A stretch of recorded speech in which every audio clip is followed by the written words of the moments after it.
All right, so here I'm actually building the new basket. I took and bent up some 1/4 inch round bar and then just welding in the crossbar pieces right now.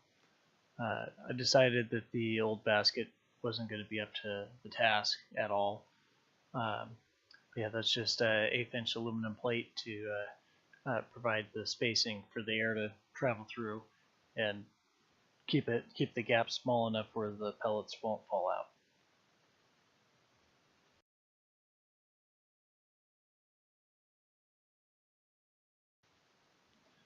All right, continuing on with weld prep for the top of the stovepipe. And then I'm also going to start doing some fit work for the basket, or the pellet basket. It's unfortunately when I kind of cobbled the thing together, there was some burrs on the inside that weren't allowing the basket to drop down as low as I wanted it to.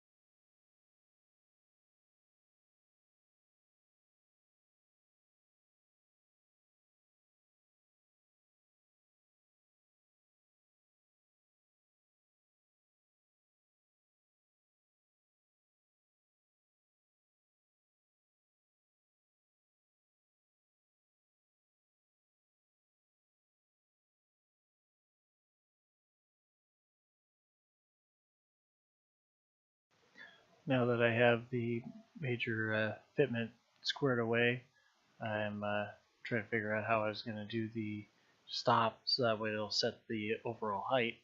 I ended up grabbing a piece of 3/8 round bar and lopping it off to length, and before I welded it in place. And unfortunately, I didn't pull the zinc off of that piece, so it took a little bit to get the weld to burn through.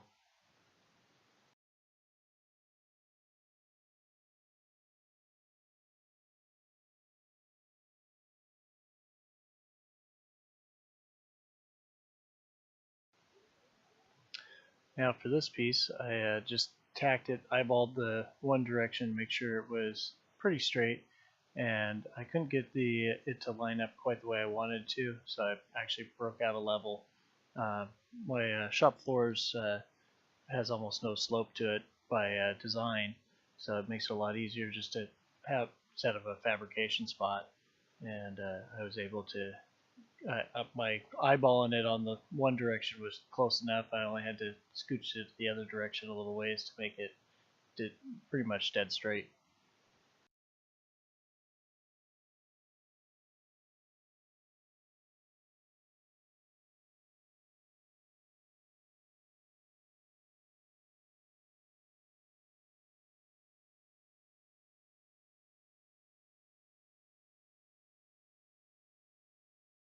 Kind of recap what you just saw. I built a new feeder, a little better airflow all the way around it. It's a lot thicker material, so hopefully it'll stand up to the heat. And what I did is I have it dropped halfway into this lower port here, so it should have good airflow all around it to make a nice ramjet effect. Also, I found that in all my trial and error that it needs this stove needs a much better vertical draft. So now here we are at basically 5 feet. That should be plenty of draft. I was using my little elbow and just sticking it on there, and it was actually pulling really good through. So now we're sealed up at the top. That should work well, and at some point I'm going to cap this back off, fill and insulate this, as one viewer expressed that I should do in the last video. But it was a good idea, and we're going to do it, and not worry about it. And this all comes with the compromise that I cannot exhaust this the way I wanted to originally. I wanted to basically have this where I could set it up and not alter the garage in any way. So kind of my plan is I'm going to move those big fake swords and put a hole in the wall up there and have it actually exit out through the side, and that should do it. Also, so now that it's taller, I'm going to need to add some more mass to the stove. So I have another brake drum that I'm actually going to weld on, or brake rotor I'm going to weld on, give it a little bit more bottom end mass. It makes it harder to move around, but that's the price we pay to have the thing safer for an indoor use like this. So, and I guess the next step would be some testing. Yeah, mark this this here stick off at the height, kind of the minimum height, so we'll actually be able to see if this is descending at all, just by dipping it. And yeah, that should be good. Yeah, we'll get this fired off here.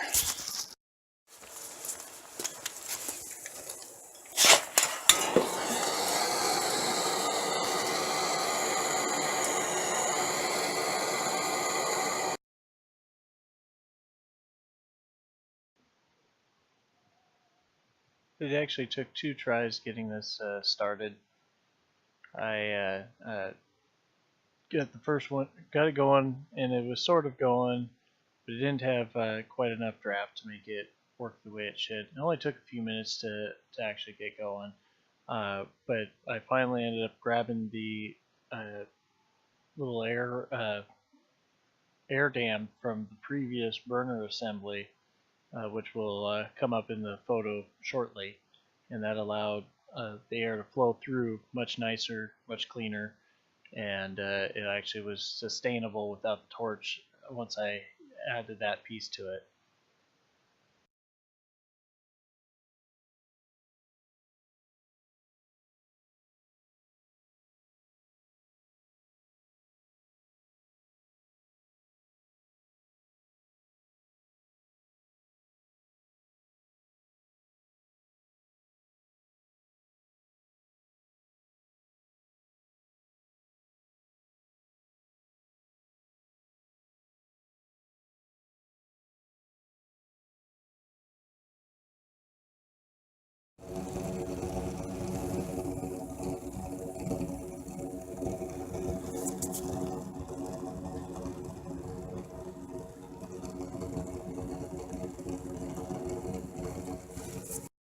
So yeah, we're about halfway through our load. I've been checking it periodically. We still got a really good burn. Kind of final thoughts. I think some of the changes are going to be made. I'm going to bring this up off the ground with the other brake rotor, which will give me more mass at the lower end of this. I think I'm also going to make a hinged flap right here, so once I get it started I can just close the flap down instead of putting a chunk of metal in front.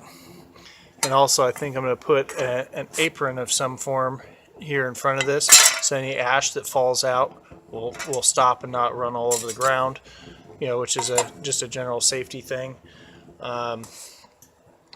And other thing I kind of noticed is this feed tube. It's an 1.5 inch diameter, and it's almost too small. The pellets kind of like to jam up a little bit, so that might end up getting changed down the road. Maybe 1.75 inches.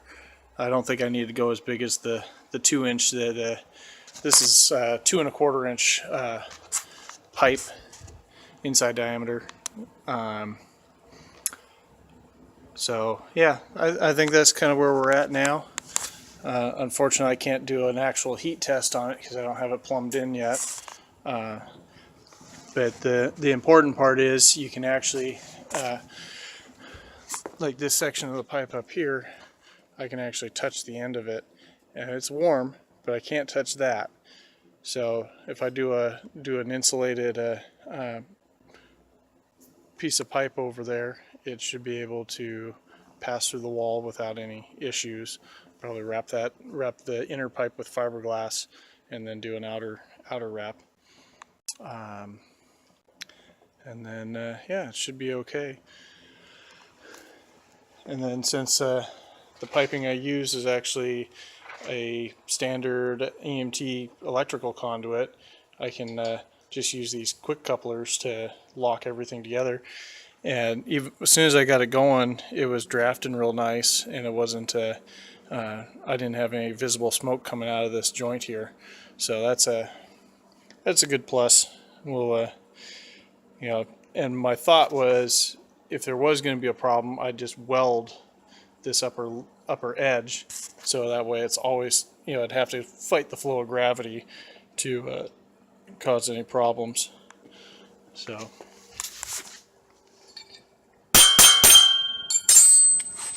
yep, see, it's still jamming up a little bit. A little tap and it's the way it goes. So that's about it for this stove. I'll probably fine tune it and get all the bugs out once I have it actually plumbed in and can run it a little bit more. And it might just mean I need to get a smoother wall pipe too. This is a pretty rough wall, and go from there. And maybe I should, and I might even just, because right about here, the pipe quits, it's barely warm right here, just a few inches up. So I might actually just put a hopper right here, just so that way then it's not trying to go through such a long piece of pipe. And that's about it, guys. So I'm gonna sign off, and I'm sure I'll put a notation in the thing how it actually works out.